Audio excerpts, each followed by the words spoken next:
Ladies and gentlemen, live from the famous ACME Comedy Hollywood, this is Hollywood Stands Up, the comedy nightcap. Starring DARREN CAPOZZI, Dennis HEMPHILL, Melinda Hill, LEAH KAYAJANIan, Brad Stewart, Ian Tindell, featuring the music of P and your host, Josh Paget. And now, please welcome to the stage, Josh Paget. Woo, yes, yes, thank you. Thanks everyone for coming out. Thanks for the strobe lights. It makes a big grand entrance. Yeah, thanks. So give it up once again for P. Playing the music all night. I'm excited to have them a part of the show. Thanks for coming out on the first night of the show. It's one of my dreams here to have a little bit more stand-up comedy at ACME Comedy Theater, so thanks for coming out and supporting that. Yeah, this is streaming live to the internet, so go ahead and, like, when you like a joke, laugh, and when you don't like a joke, do one of these. French fries. That's how people eat French fries. You think it's bad having someone heckle you at your day job? What about if someone was just like, oh, what are you doing now? Right there, sending out some emails? You send out some, oh, yeah, okay, yeah. Oh, you gotta go to a meeting? Okay, a drink? Can I get there's something wrong with my bill. Can I just? That's that day job.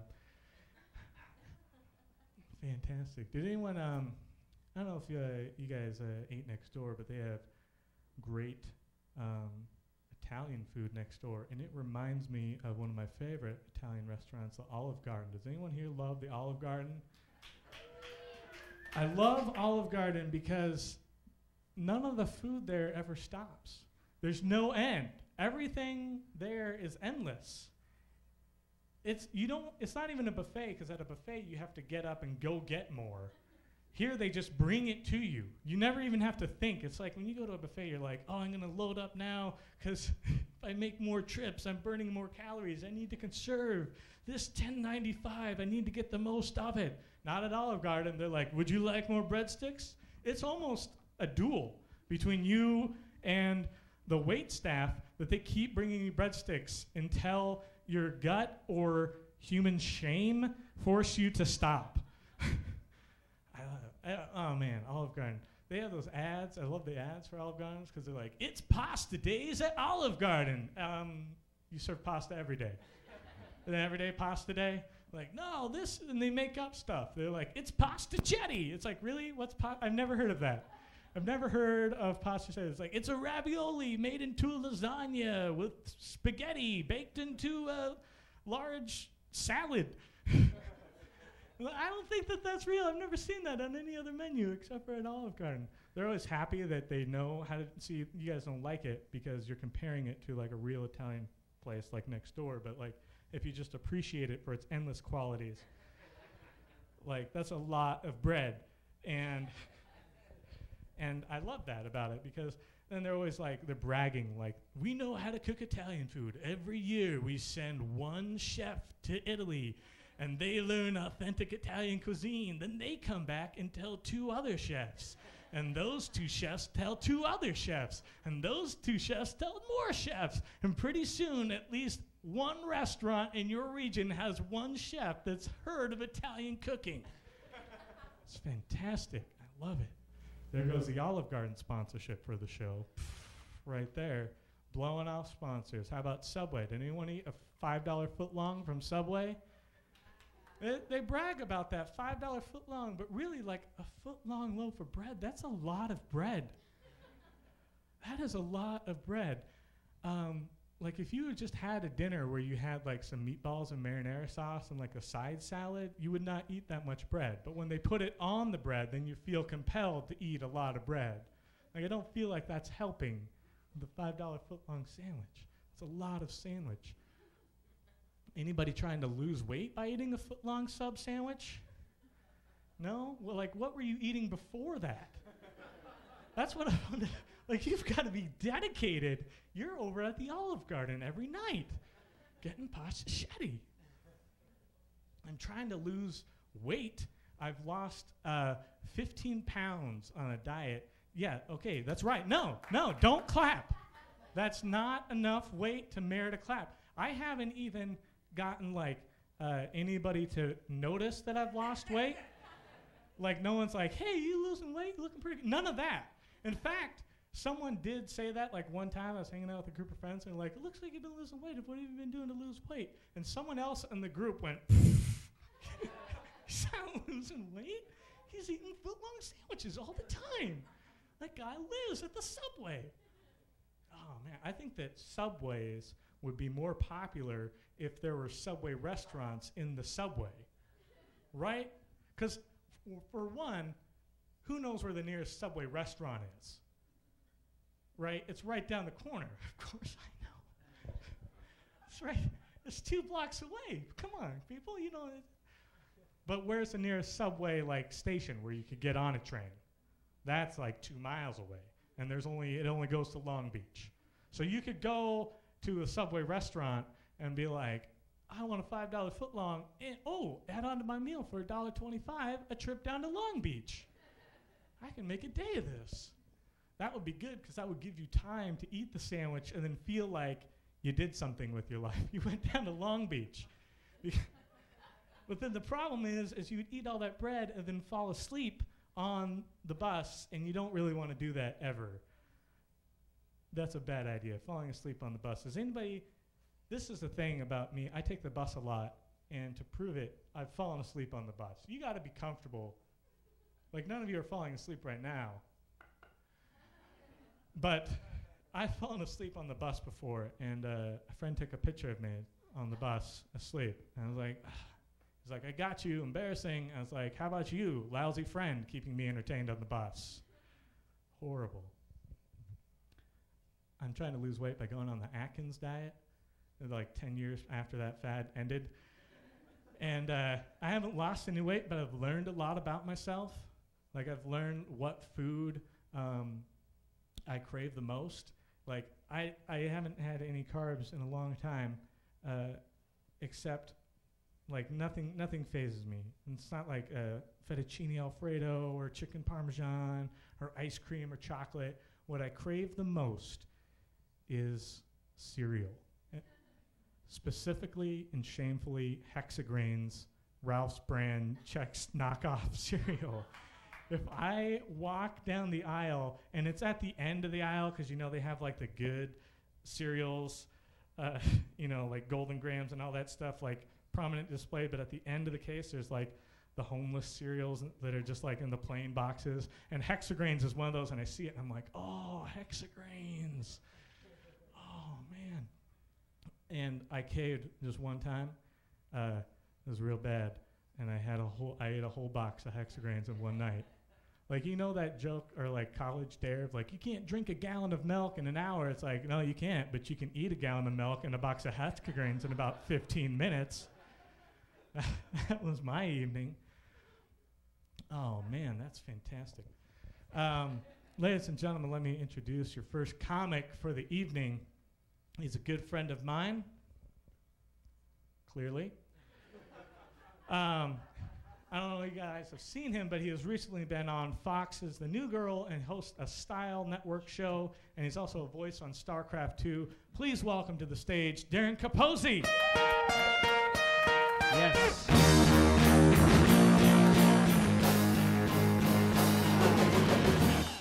What's up? Keep it going for Sean White on the guitar, on the drums, and the Paperboy. Man, I love you, man. I love the way you snowboard. You can do anything. What's up, everybody? How we doing? I had a rough day, guys. I got myself a new job. I started working at a homeless shelter. I don't know if you guys have heard of it. It's called Barnes & Noble.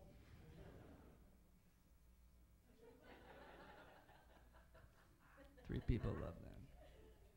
Just from New Jersey. Any East Coasters here? Apparently the whole house is from New Jersey. That's everyone just came in from Jersey to see the set, but they could have watched it online. I recently just got back from my 10-year high school reunion. And here's the deal with Italians from New Jersey.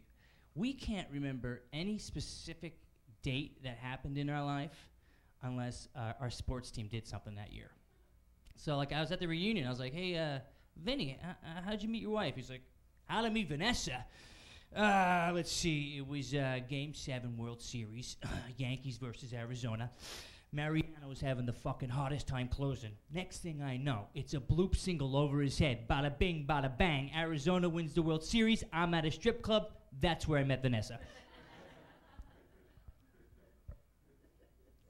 So this friend of mine today, I was like, oh my God, I can't believe summer's over. It's so freezing here in California.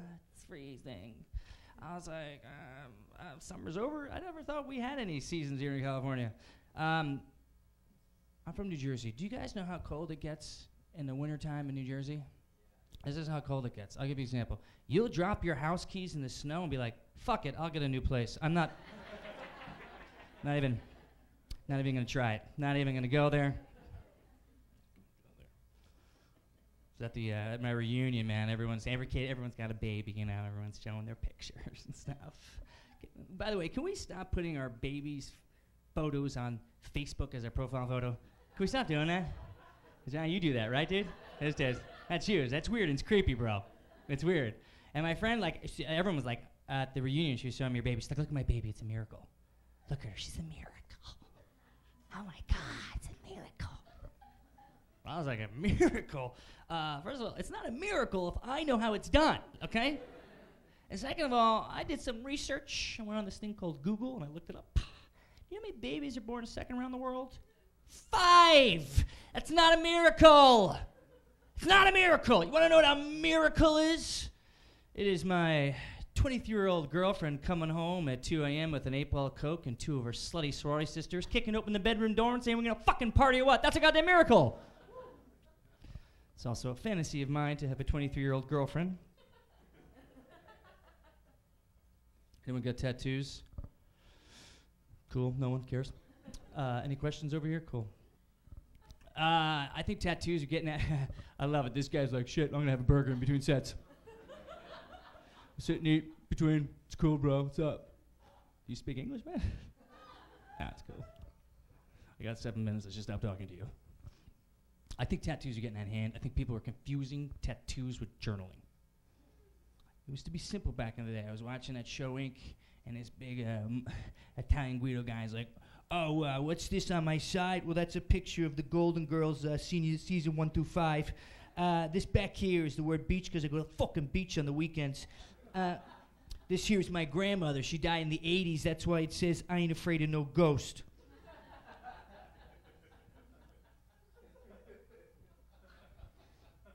He just did an 80s reference. I love Chinese food. Can't get enough Chinese food. Every time I go to a new place, I always got to go to the Chinese food in the town. But here's the deal. Everywhere I go, I always feel like they're so nice to you, but they're so mean to each other. Like when you go in to order, you're like, hey, can I just get a chicken and broccoli and some brown fried rice? They're like, oh, okay, chicken, broccoli, brown rice. Ooh, you're a really good looking guy. Oh, you're sexy guy. Hold on a second. Let me get that for you. Hold on. What's that? Go! Hatako! What's that? Nah! Then you're like, oh my God, I forgot to order a drink. Is he gonna kill her? He's gonna kill her. Oh, this is interesting. Sherlock Holmes 2 is coming out. Yeah, it's cool. Did you guys see the first movie? It's a good movie. You know what I really liked about Sherlock Holmes 1?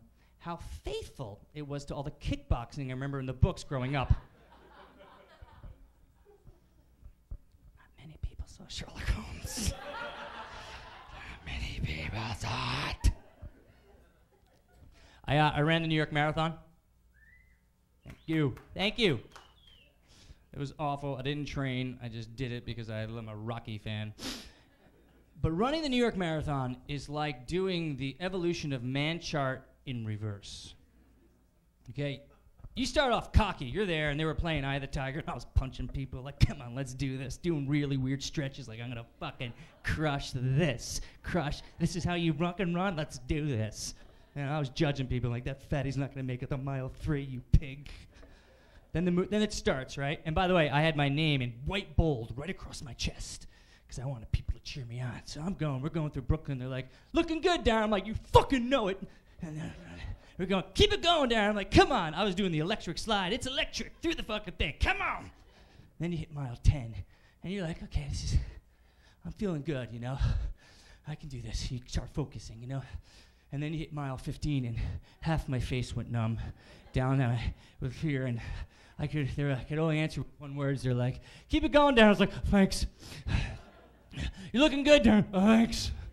And then you hit mile 20, right? And then you're just like, you can't even do anything. You're retarded. You can't even, you're answering grunts like, keep it going, Darren. Looking good. Looking really good. And then you see the finish line. And at that point, I may have or may not shit my pants and started throwing it at people. And then you're like, there's the finish line. And then they put this metal weight around your neck that weighs 80 pounds. And you're like, oh my God, I finished 17,000th? Some people didn't run the marathon either. I have a gift, everybody. My gift is I pee next to really famous people. All my life, I've peed next to, you want a list of, I'm gonna give you a short list of dudes. Al Pacino, right? Robert De Niro, huh? Rosie O'Donnell, couple of dudes. And most recently, I peed next to David Caruso. We ever knows who David Caruso is? All right, so I sat the scene. The guy from CSI Miami, so I'm in there. It's like a 2 urinal. He walks in. I'm like, oh my God, it's David Caruso. My gift is amazing. So I, get the courage to say something like, hey man, I love your show. And he kind of does that like, thanks guy. I was like, oh my God, I can't believe how weird and creepy he is. I can't believe his outside voice sounds like my inside voice. So as I'm leaving, I'm like, hey man, kudos to you. Really love your show. At the urinal, he goes, hey guy, come here a second. So I was like, am I about to blow David Caruso? In my head, I'm like, I'll jerk him off for a guest spot. I haven't paid my SAG dues in like 2 years. And as I get closer to him, he opens up his wallet. I'm like, okay, if he pulls out a condom, it's go time. And inside his wallet, folks, I don't know if you can see it, he had about 75 of these. It's a headshot of him from CSI Miami. And he signed it Big D. And he laminated it. I was like, yo, man, you're rich. Give me $100. So I blew Caruso. All right, before I get out of here, guys, I'm single. Thank you, Wonder. Thank you. I don't know if that's great. I cry myself to sleep every night. Just applauding that. But I've recently been doing some online dating. Yeah, and I met this girl, and she's perfect on paper. She's beautiful. So we decided to have this coffee meet and greet date. I'm new to the game. First thing out of her mouth when she sees me, she's like, oh my God, seriously? You are so much skinnier than your picture. You're like manorexic. I was like, you got no tits. What's that make you, bublemic? Like scared me a second. So we were walking and talking, and I was like, all right, she's hot. I'm shallow. So we passed this McDonald's.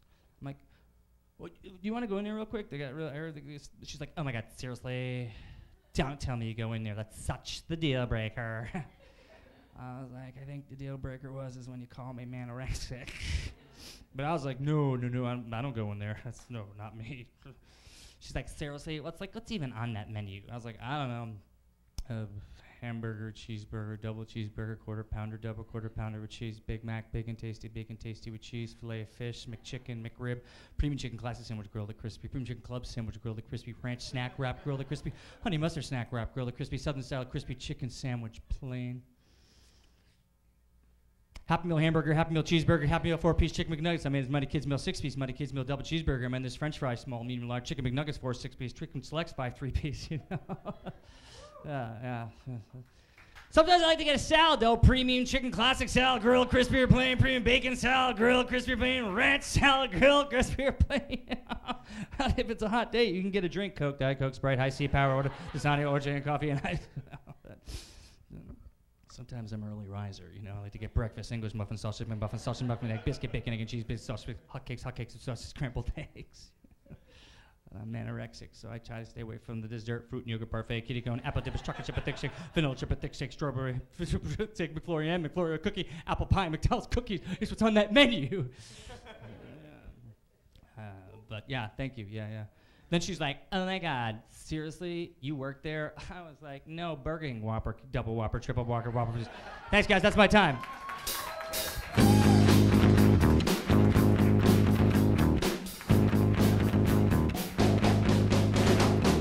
Yeah! Give it up for Darren CAPOZZI. Darren CAPOZZI run the New York Marathon. I don't know about you guys, but I have my fitness goals. I was briefly discussing them with you earlier. Mainly, my goal is to be able to run and not be the bloody nipples guy. I don't know if you've seen that at the marathon, but that happens to people like after they run. But it's like not 26 miles. Me, it's at like 3 miles. I'm just like bleeding from the nipples. And it's like I'm just running around the neighborhood, and people are like, I'm trying to have brunch on the sidewalk. Oh, bloody nipple. A friend suggested after I did the bit that you should get like the wicking shirts. I don't know if you guys pay attention to fitness apparel, but they have the shirts that will like pull the sweat away from you so it doesn't pull up on you. You know, you don't get the classic look like that. Like it pulls it away to keep you drier, right? So I tried getting one of those, but then it just spread all the blood around. then it looked like I just eaten a bunch of ribs and then went for a run. They're like, hey, if you just set down the rack of ribs, you wouldn't have to do the run. 2 birds with 1 stone. But I solved the problem because I just bought a red shirt. Problem solved. Next problem. And next comic. Next comic, you can see him in the new Adam Sandler movie, Jack and Jill. You're going to see him right now. Please welcome Ian Tindell.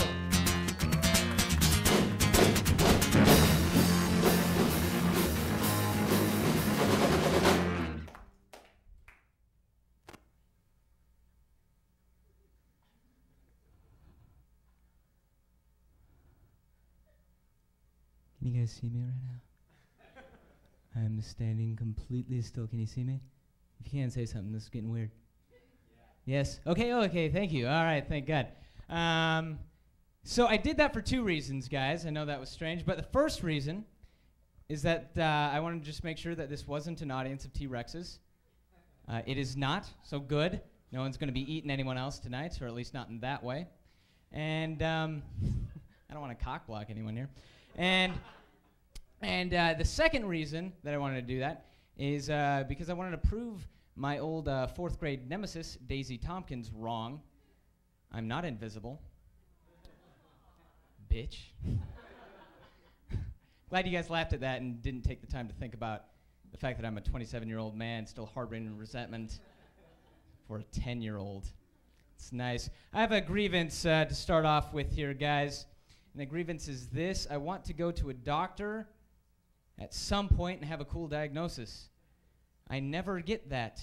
You know, I never get the, dear God, your cells are dividing at an extraordinary rate. Your penis will be 10 inches larger by the end of the day. You know, instead, what I get is, well, the discoloration on your torso is most likely caused by zinc. That'll be $150. Times 3, that's $450. And then I have to go home and get rid of all my zinc and zinc-based products. Which is, so my penis can't grow then because zinc is what makes the penis grow inside. I'm just making that shit up. I have no idea.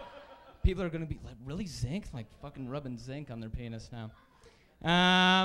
Let's see, guys. I just got dumped. Let's go into that. Oh, yeah. It's sad. It's cool, though. Don't worry, because I have, like, way more material now.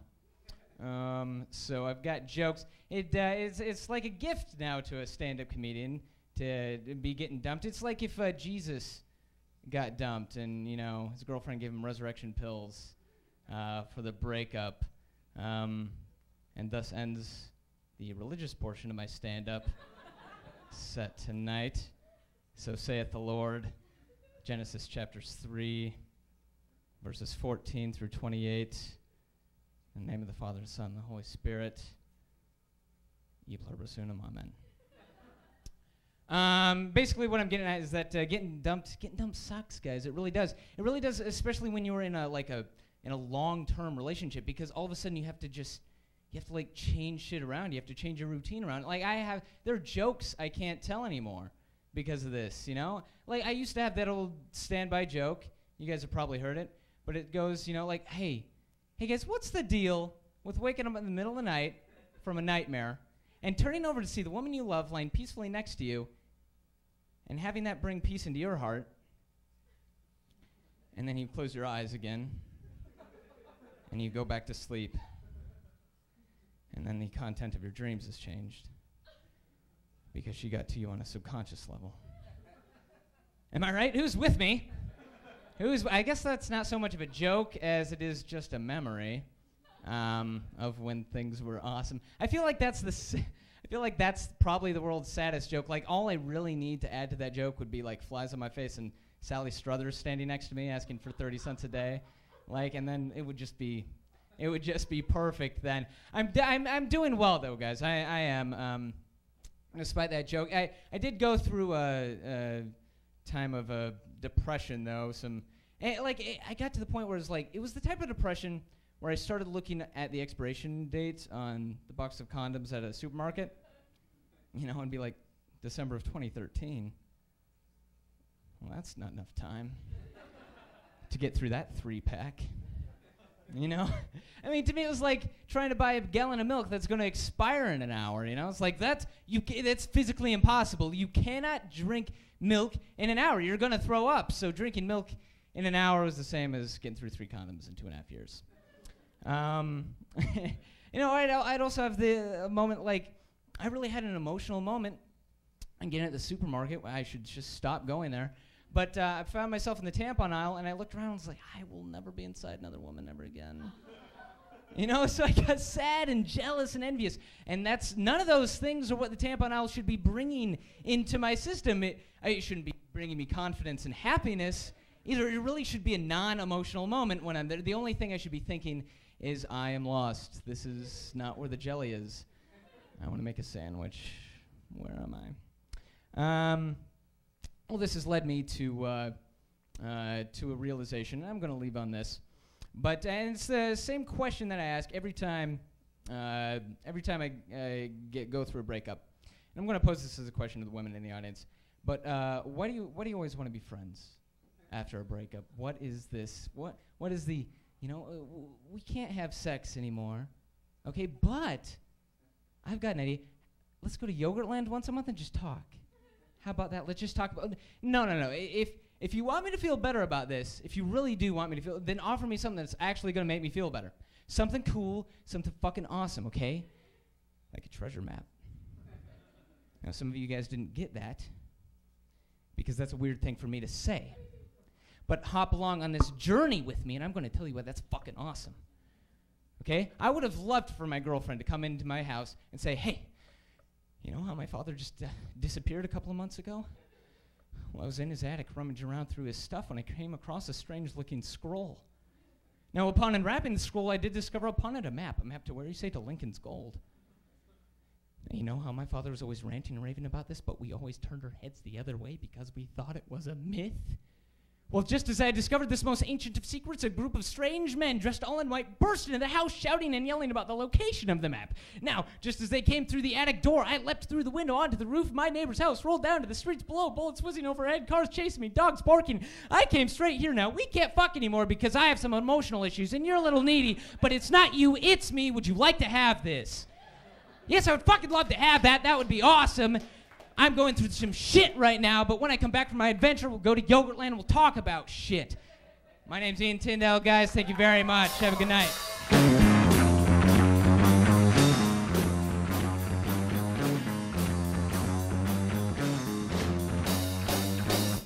Yes! Give it up once again for Ian Tindell. Ian Tindell. You may have seen him out in the lobby. He changed his shirt for his set. Didn't know if you noticed that. Fun fact. Pop-up video. All right. Our next comic is from Norman, Oklahoma. has the most people watching from Norman, Oklahoma online. So add that to her credits. Along with these impressive credits, she's opened for Doug Benson and worked with Tom Green. Please welcome to the stage, LEAH KAYAJANIan. Woo! Woo! It's a good song. How's it going, guys? So my friend had her baby today. That's exciting, right? I'm so excited about it because now I don't have to read her Facebook status updates about being pregnant all day long. Because here's the thing, if you're pregnant, that is awesome for you. But I can't care about something for 9 months straight. Just let me know when that thing tears its way out of you, and I'll buy it a froggy jumpsuit or something. Like, what if I just got up and just updated my Facebook status all day about not being pregnant? Like, I get up in the morning, womb still barren, 8 exclamation points. Today there was a glow around my face because nothing is alive inside of me. This afternoon I punched myself in the stomach for 2 hours just because I can. Man, I feel like when my kids have, or my kids, no, I don't have any. My friends have kids. I feel like they're amazing because if I had a kid, all I would do all day is just freak out that something crazy is gonna go wrong, you know? Like one day I saw a lady in the grocery store with a baby in a backpack, and I was like, oh my God, I would never carry a baby in a backpack because I'm used to carrying a backpack. Like what if I forget there's a baby in it? Like what if I walk in my apartment one day and be like, hey guys, and then just toss it on the couch and be, I just threw my baby. I threw my baby because I thought she was books. Also, if you have a baby in a backpack, you can't see it all the time. You know, what if I'm walking around and my baby dies and I don't even notice? Like, I don't know, like maybe I take a turn too hard and its neck breaks or something. I'm walking around with its baby head flopping like a stupid idiot. Because you know nobody would tell you. It's too awkward, you know? It's not like when you have mustard on your face. Like no lady's gonna walk up to you and just be like, hey, don't be embarrassed. Your baby is dead. I just saw you walking around and I thought if I was walking around with my dead child strapped to my back, I would want somebody to tell me, is all.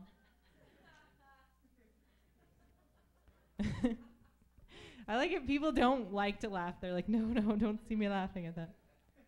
Now this is really creepy though, like I'm kidding, but like one time I came off stage and some guy from the audience just appeared in front of me and he leaned in and I'll never forget what he said. He just said, hey, your dead baby joke reminds me of my mom. And then he walked away without even explaining that. So for the next 2 weeks I had to like wonder about the terribleness of that man's life. Like, what, did you survive an abortion? Like what?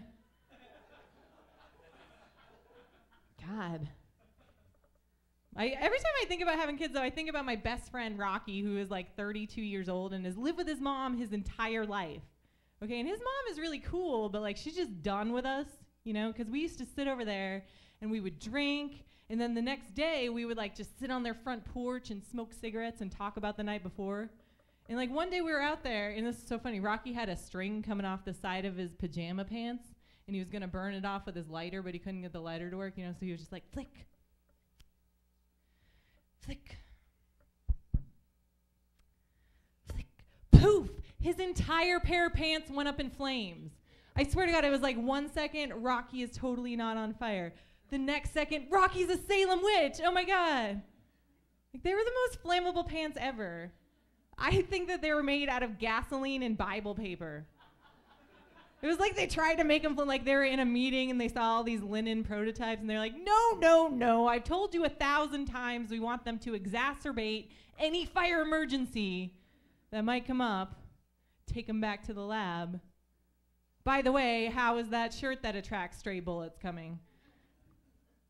And so Rocky's like on fire from the waist down and he panics. And when he panics, all of his gay comes out. Because he just got up and he goes, oh my God, what do I do? And then he did like jazz hands up, jazz hands down. And I was like, stop, drop, and roll, idiot. And he got on the ground. He started rolling back and forth. And his pants actually went out really fast, but I let him do it forever because it was hilarious. And as he's doing that, his mom pulls up in the driveway And she grabs a bag of groceries out of the car, and she comes walking up and goes, "What are you doing?" And he goes, "Mom, my pants are on fire." And she just went, "Ugh." And then she stepped over him and went inside, and on her way in, she was like, "Well, you're not on fire anymore. You can help me in with these groceries. Flamer." She didn't say that. I always thought it was a good place for a gay pun, though. She should have. Rocky was telling us a story about his mom one day. He said that he was holding a finger in front of his brother's face, like an inch away one day, going, "I'm not touching you, I'm not touching you, I'm not touching you." And then his brother punched him, and he was like, "Mom!" And she was like, "Well, it wasn't hardly worth it, was it?" And then 2 weeks later, I saw that same exact scene on an episode of Roseanne. I could not wait to make that phone call, right? I just like called him. I was like, "Hey, man, what are you doing? You just chilling, just watching some TV? Hey, I got a question for you. Do you, by any chance, steal plot lines from the sitcom Roseanne and then try to pass them off as your own life?" He was like, "I don't know what you're talking about." And I was like, "Yes, you do. You're a liar. You lie. You know, this is exactly why your pants keep bursting into flames." Get it? No. I was just like, "Get it?" What if I just said that after it? Get it? Every joke. Just So, my mom's kind of a weirdo. I'm going to talk about my mom for a little bit. She's weird. And whenever I was younger, I used to just think she was a freak. But now that I'm a comic, I look back on some of the things that she said, and I think they're hilarious. Like one day, we were in a car. It was me and my friend Chandra and Chandra's mom and my mom, and we were driving out by Tulsa, Oklahoma to a softball tournament. And Chandra's mom was driving, and she looked out the window, and she said, "Oh, my goodness, I thought that sign said New York City." And then I said, "We should stop in and see a Broadway show." And then everybody laughed. This is a whimsical thing to say.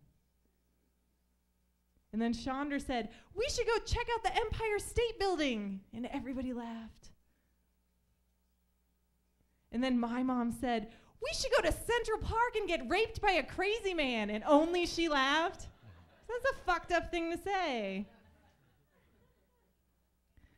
But now that I'm a comic, every time I'm sitting in the audience and I hear another comic tell a rape joke, I think of my mom and I smile.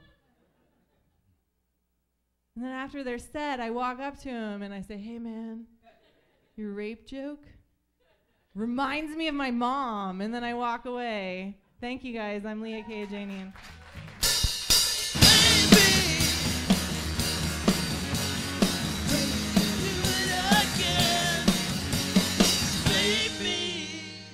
Yeah! How about that? Give it up for Elemental P with the callback. Comedians love rape jokes. Rape jokes, pedophile jokes. Because, see, laughter biologically comes from a reaction of surprise. And see, rape and pedophilia not accepted by society.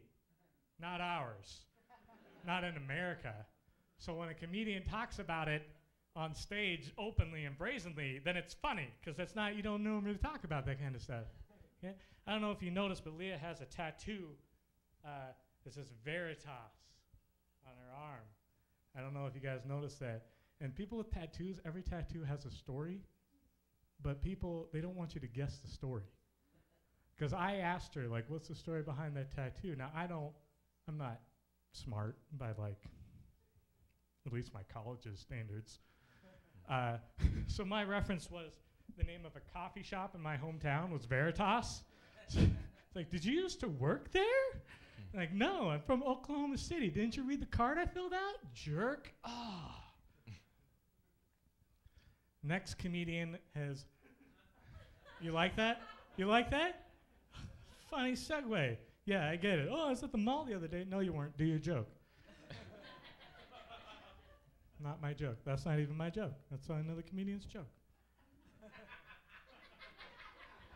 It's great when there's more laughter coming from behind the curtain than the audience.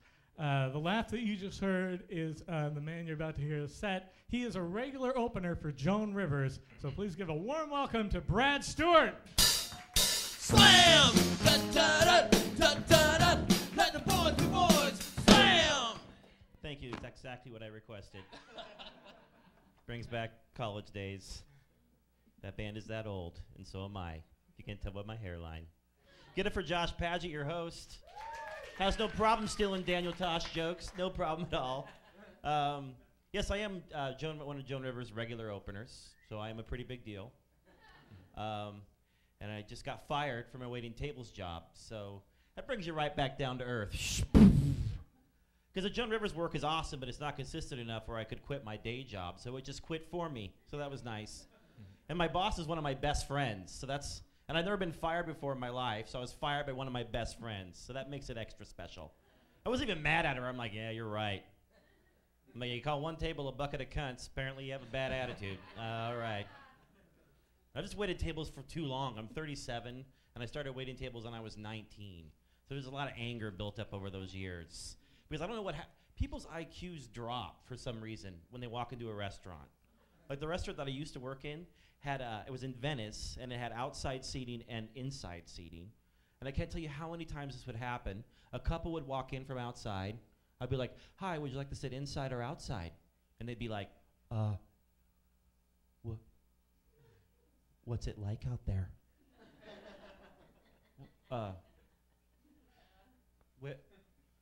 Where did you come from?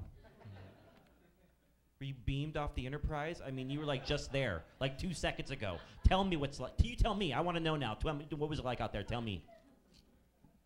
And working in Venice, you know, or pretty much anywhere in LA that has patio seating, you get the crazy little dog ladies.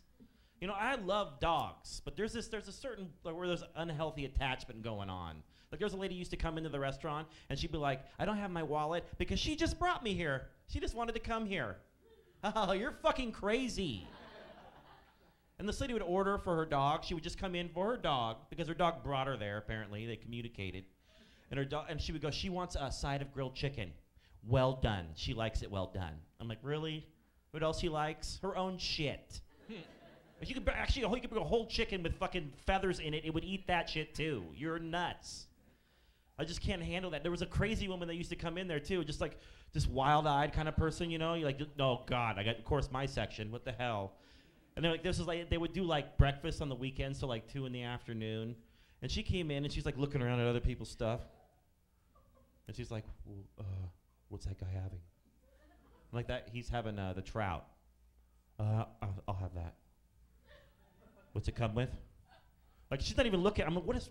I'm like, it comes with a side of grilled asparagus. Can I get 2 eggs instead? Fuck no, you can't. Why would you think that? That you could get 2 eggs instead. You can pay for a side of eggs. She's like, okay, give me a side of eggs then. Just, I don't know what. So I bring her a side of eggs and a side of toast, and I forget to put the jam on the side of the plate with the toast. And I remembered as I put it down, I'm like, oh, would you like some butter and some jam with that? She's like, yes. I'm like, okay. So I went and I grabbed, and it's like the jam that's in those like little containers that are like at IHOP, you know. So I bring that and I just set it on her table, and she's like, it looks like I whipped my dick out. She's like, oh my God. Can I see your manager? I'm like, sure. Cat, you know, my good friend. Like, she walks over and she goes, yeah, he touched that with his hands. I can't eat that now. I don't want the eggs now. So, no, can you just send that back? You know, and my manager goes, well, yeah, you should have put it on a plate, Brad. I'm like, fuck you. I wonder why I got fired. But this lady came in another time, and I wasn't working. I'm glad I missed this, but I heard the story. She comes in just to get a coffee to go from the counter. She's like, okay, can I get coffee to go? And then she kind of walks off and is talking on her cell phone, like off to the side. And some guy walks in and just orders something for himself, and they put her coffee like over here, far enough away from this guy.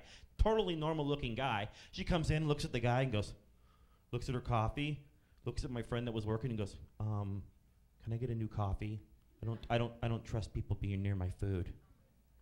I'm like, I don't know who raped you, but it wasn't anybody that works here. And no, you have to pay for another coffee. Get out of here, you're fucking crazy. So yeah, a lot of anger built up. The other thing is, this is the thing that drove me nuts about waiting tables too. And I want you guys to remember this. No waiter or waitress cares if it's your birthday.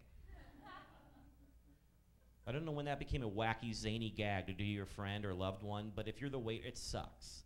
Because it always happens at the worst times. I got a tray of drinks in my hands, full section, I'm sweating bullets, and some joker will walk up and be like, hey, the guy in our table in the red shirt, it's his birthday.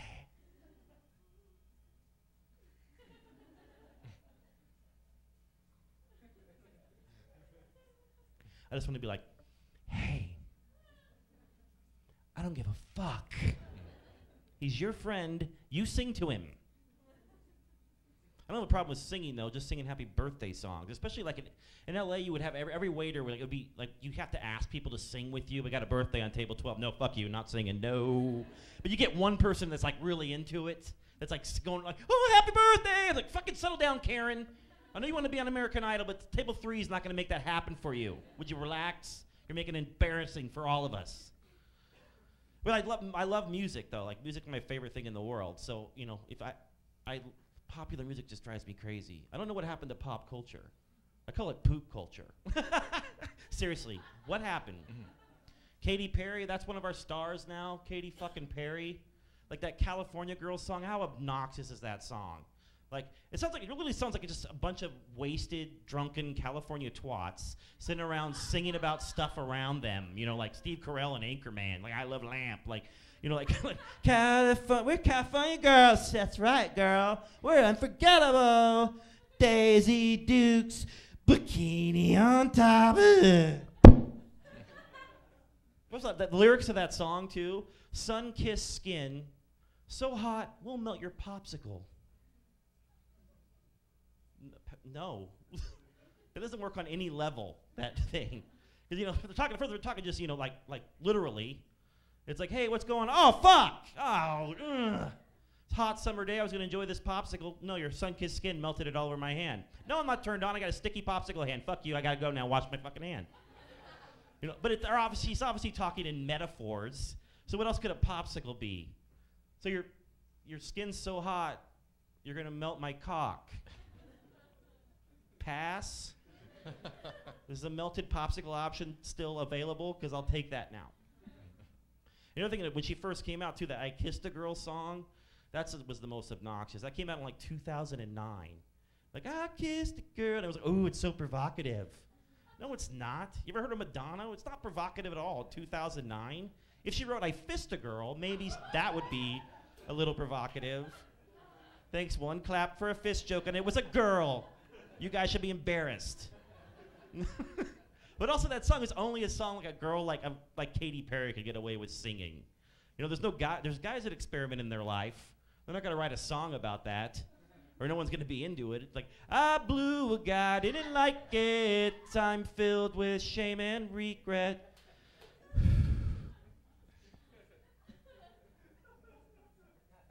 What really drives me crazy is country music, or mainstream country music. It's not country music. It's pop music. They're trying to play both fields to sell more shit. You know, like Taylor Swift. I don't have a problem with Taylor Swift because I don't know. She's like, I think she's a fairy. I'm like, it's like a little wood nymph. I'm like, where in Narnia did you come from? You know, but she makes pop music, and like Lady Antebellum, they make pop music. You know, like that what's that song? It's 1:15. That needs you now. That is a pop song. That is not a country song. I want real country music. You know, like they say, like original country music, like old school stuff, like Johnny Cash and Patsy Cline and Willie Nelson. Like that kind of country I want. People that are like lived shitty lives. People that got fired from waiting tables jobs. I want that kind of fucking country. The country you play backwards, you know, and your truck gets fixed and your dog comes back and your wife comes back. That kind of shit, you know, like real gritty shit. Not 1:15, I'm a little drunk and I need you now. Oh, it's 1:15 and you're a little drunk? Ooh, what a downward spiral. I want to hear like Johnny Cash in the 60s sing that song. Be like, 4:15, coked up with a whore and I need you now.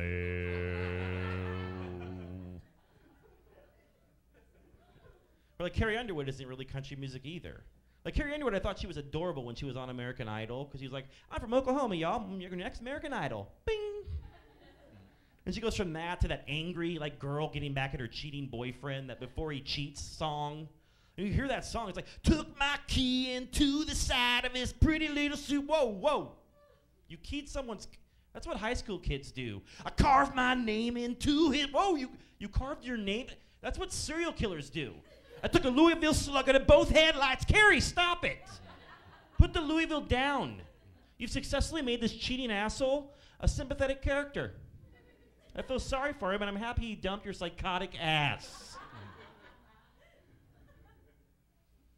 And also hip-hop, when you're like broke as I am, you can't listen to hip-hop. It's just, and when you're 37, you shouldn't either. I know Eminem's 38, but he's rich, so he can do whatever the fuck he wants. But and Eminem, like, I respect Eminem. I think he's talented, but he's still doing that thing that drives me crazy. The kids are doing now, like this thing that where they pulling their pants down with their ass and their underwear hanging out. I mean, I'm only 37, but I see that and I feel like I'm 90. I'm like, pull your pants up! I take the LA bus. I saw a kid like that on the LA bus with his pants sitting on an LA bus seat with his ass hanging out, and I'm like, you're fucking in your underwear. There's a blood stain next to you. The fuck? And I don't understand, like P. Diddy, Puff Diddy, P. Dip Shitty, whatever name he's fucking going by. Well, I don't know why he still has a career. Actually, he's Sean Combs now. Sorry. Sean Combs is a serious thespian because he was an actor. I remember like a couple years ago, he was in Raisin in the Sun, you know, the famous play. They made it like a movie of the week with it. And they were like, starring A Raisin in the Sun, starring Sean Combs. I was like, really? I would literally rather watch A Raisin in the Sun and see anything he's involved with. Number two, I saw him and Ashton Kutcher. Ashton Kutcher's like another celebrity I kind of like to see slowly cheese grated from the feet up. They were hanging out with their arms around each other, Puff Daddy and Ashton Kutcher, and they were calling themselves the new Rat Pack. We're the new Rat Pack, y'all. Ashton Puppy, y'all. New Rat Pack. I'm like, what? No, there's only two of you. And the Rat Pack had talent. He's doing okay, though, as a new half a man on that show. See, it's just jealousy, basically, bitterness. But I made this worst mistake ever. I looked up Ashton Kutcher's bio. When he first came out on that 70s show, I'm like, what was this guy's rise to fame? Ashton Kutcher was from Iowa. He was going to college, had no desire to be in the entertainment industry. He was at college, drinking at a bar in Iowa. A modeling agent saw him, liked his look, entered him into a modeling contest. He won. The prize was the modeling contract in New York, flew to New York, started modeling full-time, got an acting manager in New York. She flew him out here. He was here for 1 day, and he landed that 70s show. Yeah. Isn't that a story of triumph over strife? And it just makes you want to fucking cry your fucking eyes out. Because apparently moving to LA with a dream you've had your entire life and struggling and waiting tables until you get fired and just doing shows for 15 people that are nice, so don't take that bad. That's not the way to do it. Was totally wrong. Apparently, you just go grab a drink at the Lucky Fucker Lounge in Iowa, and you're all set. And I was hoping you would laugh harder at that, because I'm leaving. You guys have a great night. Thanks a lot.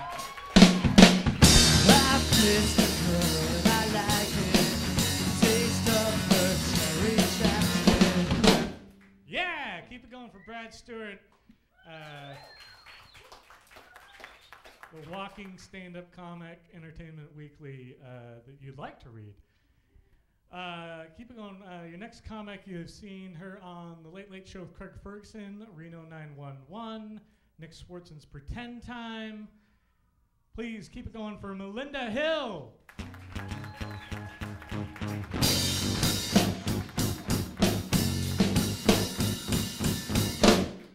Thank you. I've been thinking about joining a religion, but I just don't know which one to join just because there are so many options and it's very confusing. Religions are like rappers. Like they all claim to be the best one. And the more popular they are, the more they get away with rape. I think it's so important to value the sacred institution of marriage. I'm not personally married, but I do have a boyfriend, and he's married. Oh, boy.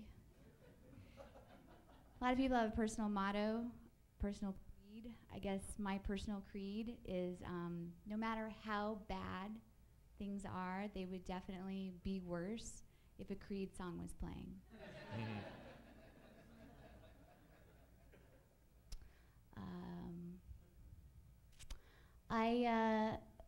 I saw this book at my yoga class. It's called The Secret of Water. What if water really does have a secret? What is water's secret? I was molested. I do get all of my news from The Secret. Thank you. I just got asked to like my ex's fan page. I get it, you want me back. You know how sometimes you Google someone for 5 hours?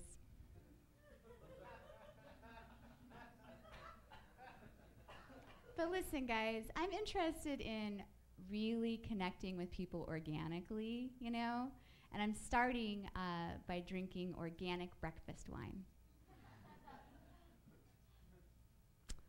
I have a wonderful morning routine. Every morning I get up, I have a big cup of coffee, I have some positive affirmations, and a morning after pill. I love to, when I see like a mom with like a really cute newborn baby, I love to walk up and go, "Oh, have you decided whether or not you're gonna keep it yet?"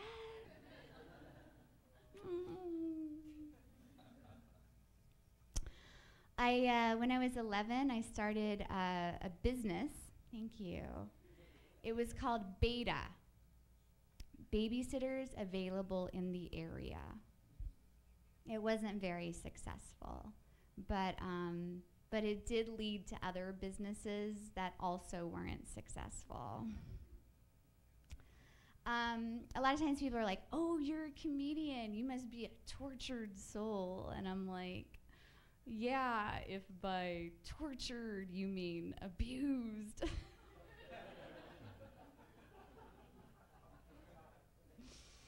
I hate when people are like, "Oh, you're a comedian, tell me a joke."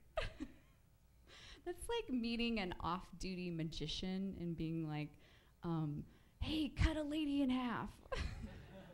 So rude.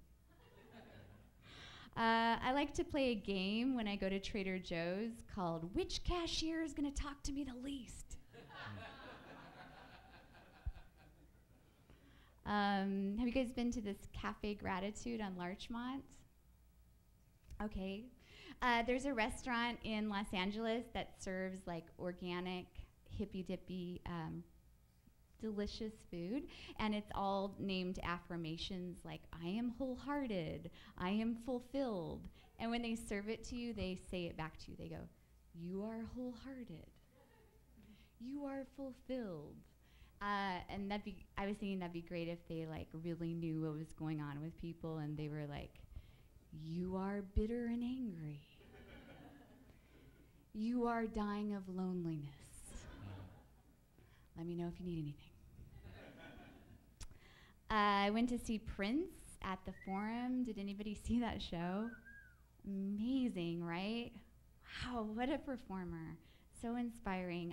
He actually did 5 encores on the night that I was there, which encores amaze me because the band leaves the stage and doesn't come back to finish playing the music they already know they're going to play until the audience makes enough noise for them to play it. Like, in no other profession would this fly. Like, you go to the dentist and you're getting some work done, and the dentist just leaves the room. And the hygienist is like, "We'd like to finish your root canal. We're just not sure how bad you want it. You can maybe make a little noise. Show some enthusiasm." Your, like, mouth is propped open. You're like,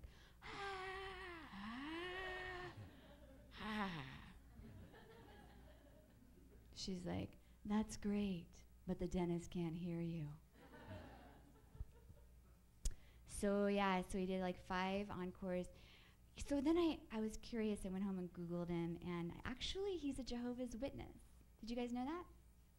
Wiki it. He is a full-on, for like 13 years, Jehovah's Witness. And he actually believes in it so much, he goes door to door, in Minnesota, where he's from. Can you imagine if Prince showed up at your door to talk to you about being a Jehovah's Witness? He's all excited. Don't know why. Maybe it's 'cause all gonna die. Seriously, we are all gonna die. Have you thought about that? Wow, Prince, it's a huge honor that you're at my doorstep. I'm like a huge fan. But I already do have a religion, so I am gonna say no thank you. Good night. How can you just leave me standing alone in a world that's so cold? Okay, Prince, it's really not that cold outside. Maybe I'm just too demanding. You were a little pushy. Maybe I'm just like my father, too bold. Look, Prince said, I really know your dad, but I'm sure he did the best he could.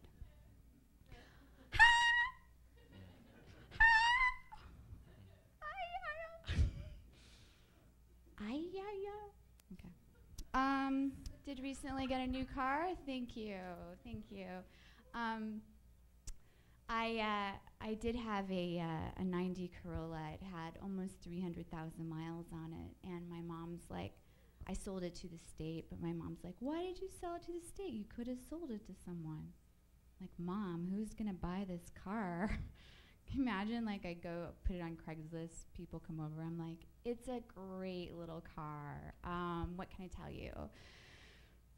Neither of the doors or the windows work, so you do need to crawl in through the sunroof. It's an adventure. The odometer is hanging from the encasement by a spring. What else? It's fun. There is one resident. He is a homeless man. His name is Terry, and he's just like a dog. If you act scared, he will attack. Otherwise, it's smooth sailing. Thank you very much. Good night. Just leave me standing alone in a world that's so cold. Maybe I'm just too demanding. Maybe I'm just like my father, too bold. Maybe. Yeah, keep it going for Melinda Hill. All the comics who've seen Elemental P, once again, thanks for being here, guys. Yeah, put some light on those guys. Next time we'll get you a T-shirt that maybe like a button-up, something nice. No offense to the people of Syracuse, fine city. That's a lie. Ladies and gentlemen, our next comedian, final comedian of the night, relief. It's been so exhausting having a good time and laughing.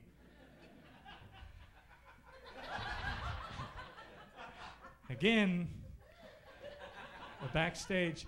The problem is we have a green room that's like at the back of the building, and it's real nice with couches, but all these comedians, they're like pent up energy, like caged tigers, ready to come on here, and they're nervous, and they're just pacing around right behind here. Punch sound effect.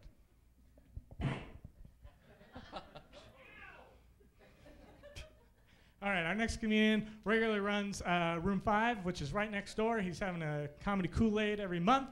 So if you like him here, you can see him up there. Please welcome to the stage, DARREN KAPOZZI. No, Dennis HEMPHILL. Hate me, I know Santa's son. Hate me, I know fortunate one.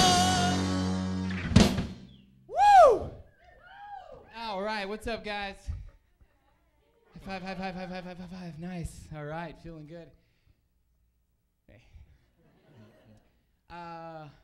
My friends are like, "Why? Don't bring your notes up. I don't bring notes up. It's all up here. These are detailed instructions. If I have a seizure, please follow these instructions or I will die."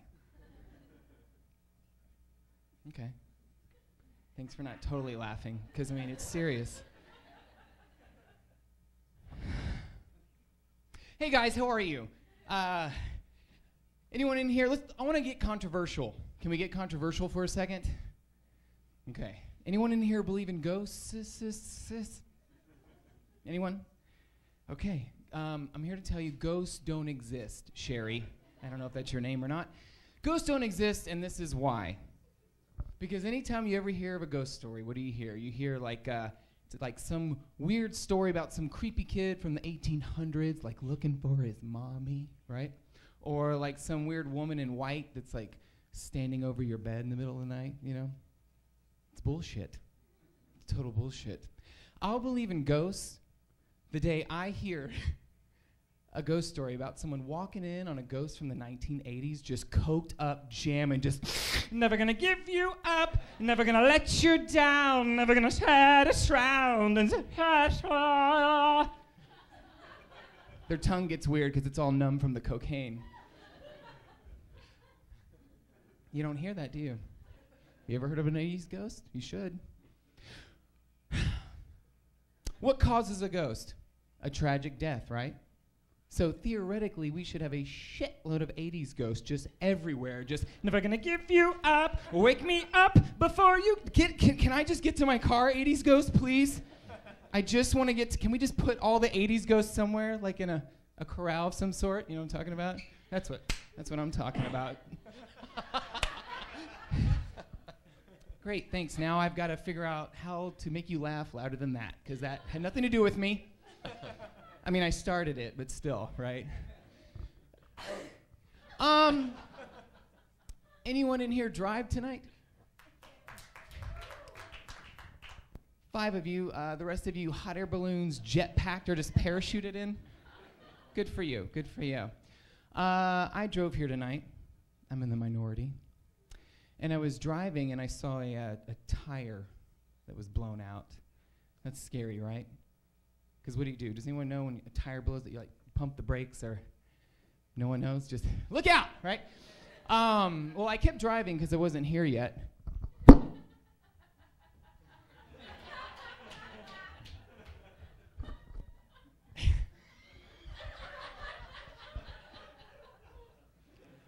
And I saw a steering wheel on the side of the road, and I was just thinking to myself, man, how scary that must have been to lose your steering wheel while you're driving. Some poor dude's like all excited, you know, going down the PHC1, whatever that is, you know, convertible. What's up, man? Yeah, we'll totally be there in like 10 minutes. Yeah, just gotta.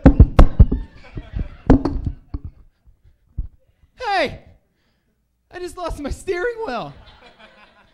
Does that ever happen to you? Is there like a procedure for that? I'm gonna be like 10 minutes late because I have to avert death.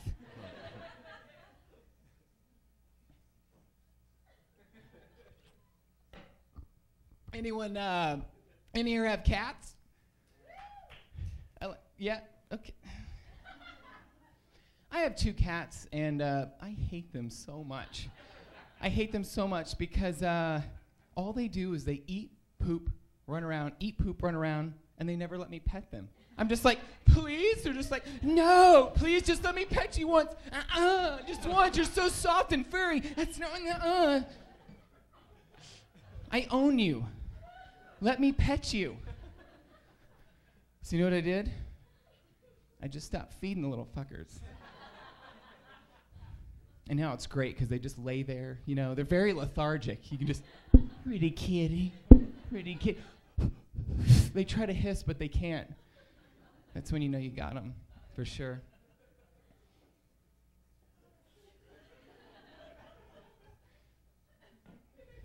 Hey, tell me if this has ever happened to you. You ever supposed to meet somebody somewhere, and you're there, you're on time, and they show up like 10 minutes late, but they've got like a Starbucks in their hand?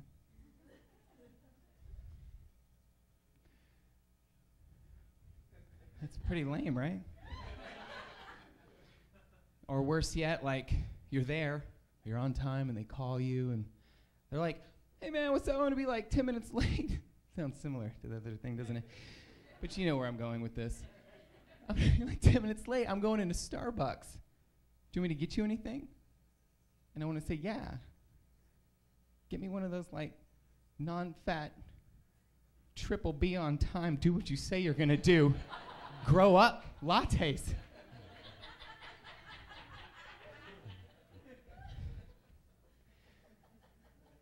You guys remember when pens didn't have grips? How the hell did we ever hang on to those things? It made it a lot more anxiety-ridden to take a test, that's for sure.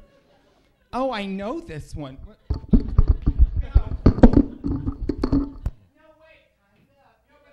know it.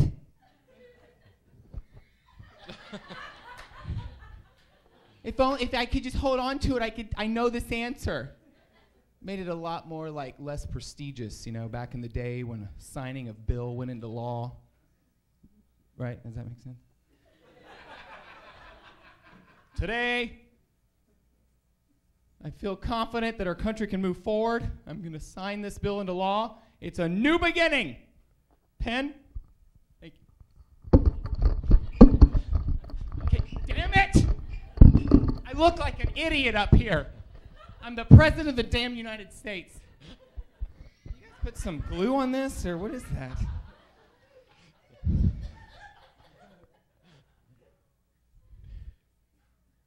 I was eating butterscotch with my friend Todd, like I do every week. A piece of butterscotch, you know, fell out of his mouth. Picked it up, blew on it, put it back in his mouth. And I was like, "What are you doing, man? What are you doing?" And he's like, I was blowing the germs off. And I was like, "Oh, who knew? You know, who knew?" Going to the doctor's office. Well, I was going to give you an antibiotic, but let's see here.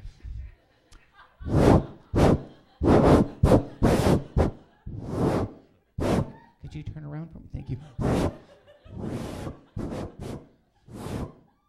You're good. Just there you go. Move forward. Move with me. Thank you.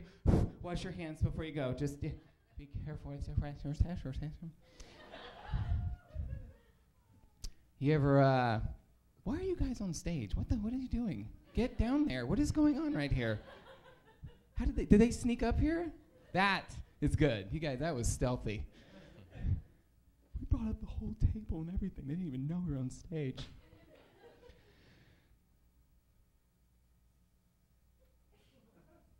Oh, hey, I'm sorry. I forgot I was on stage for a second. Hey, guys, you ever cleaning up your apartment?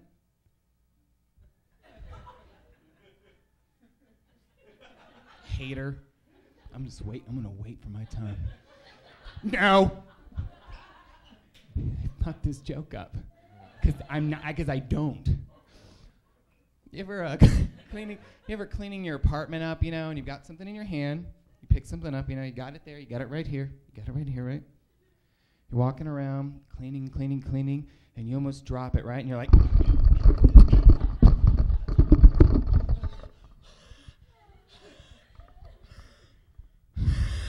your heart's beating, right? Your heart's beating, you're pounding, and you're like, oh my God, I almost dropped that. But it was just a pillow. Would have been fine if it would have dropped. Don't you feel a little silly when that happens?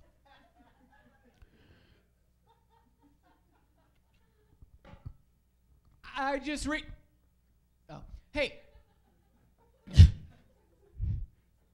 What? I'm just fucking with you guys. Or am I? No, I am, because then I wouldn't have known to say that. You know what I mean? Are you guys okay? I'm okay. I'm just winded. I should not be this winded. I just recently, pretty excited, I saw on the television McDonald's. They're like, "Friend McDonald's." I'm like, I love McDonald's. So I friended McDonald's on Facebook. I was so jammed, man. I was jammed. And I was like, "What's up, McDonald's? What's going on, man?" McDonald's was like, "Not much. What's going on? Have you heard about our Chicken Nugget Tuesdays for $2.99? And I wrote back, "No. That's cool, though. Hey, man, I'm thinking about going to Hollywood this weekend." McDonald's was like, "Cool. Have you heard about our cheeseburger Thursdays? $4.99, 2 cheeseburgers." And I was like, Not really, man, but I feel like you're talking about yourself a lot. McDonald's writes back, sorry. You know the McRib's coming back pretty soon. You pumped about it? And I was like, I unfriended McDonald's. And then I felt like an idiot, you know. I'm like, I'm knee-jerk reaction. And so I refriended McDonald's. And I'm like, I'm sorry. Shouldn't have done that. Sorry, McDonald's. McDonald's was like, no problem. You know, we're coming out with a new fruit parfait. And I'm like, damn you! McDonald's got me, you know. Thank you for holding that in until the end of my amazing Facebook McDonald's joke. How long have I been on stage? Like, what? What? We're having an okay time, right? Hey, I'm going to end on this, okay? And that's when you go, oh, Shadow Man. Or don't. You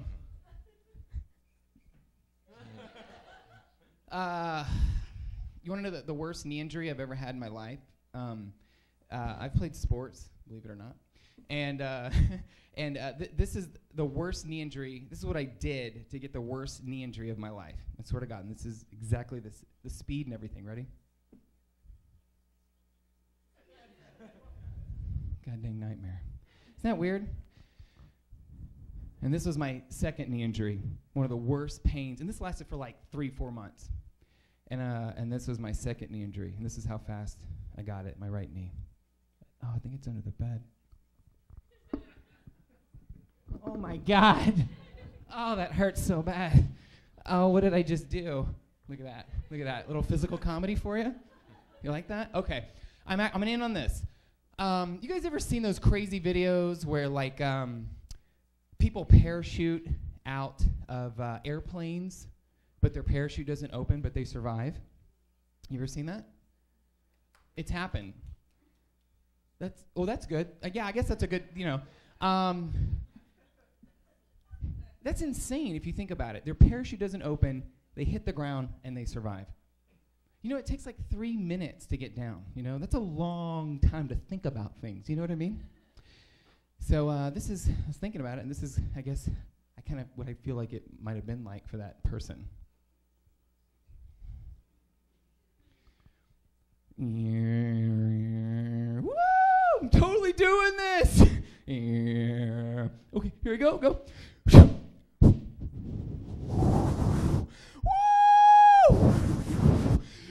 Point break, bitches! Yeah! I'm a bird!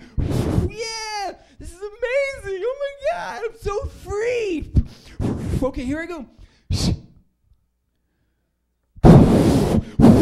Oh my God! Wait a minute! Whoa! Wait! Oh man! What am I gonna do? Oh, I'm gonna hit and roll! I'm gonna hit and roll! That doesn't make any sense! What are you talking about? Hit and roll? Oh my God! Oh God! Oh no! God! What's up, man? How you doing? Oh man, long time no talkie. Hey, look, I need to be on this earth, okay? I forgot to return that Netflix. Who's gonna do it? Who's gonna do that? Oh man, oh God. I'm sorry I killed that guy. I was coked up. I didn't remember till like 3 months later. Oh man, oh no, I can't take this mentally.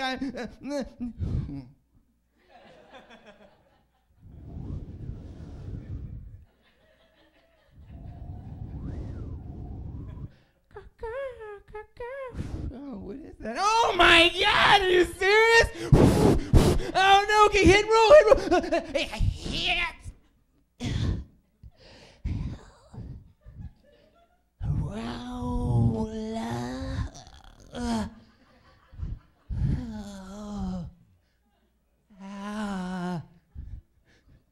Hey Todd, where are you, man? I'm right here. Ow. I'll take that. Right? Oh, thank you. You're so sweet. All right, guys, I've had a great time. Thanks for hanging out tonight. I'm going to put this back on. They need to glue it next time. All right. Well, we'll see you later. My name's Dennis HEMPHILL. And, what? I know that was, everyone's done that. Okay. I was just trying to have some fun. You have one? Okay, you have one? Thanks. Always carry a spare. No music. You guys only got one more left in you. Just make it a good one for the close of the show. Ladies and gentlemen, thank you for coming out tonight. I hope that you had a wonderful time. Give a big round of applause for all of your comics. We'll be here next Tuesday with our 8 o'clock show and a 9:30 show. Elemental P will be back, and we'll see you all then. Thanks for coming out. Kick it!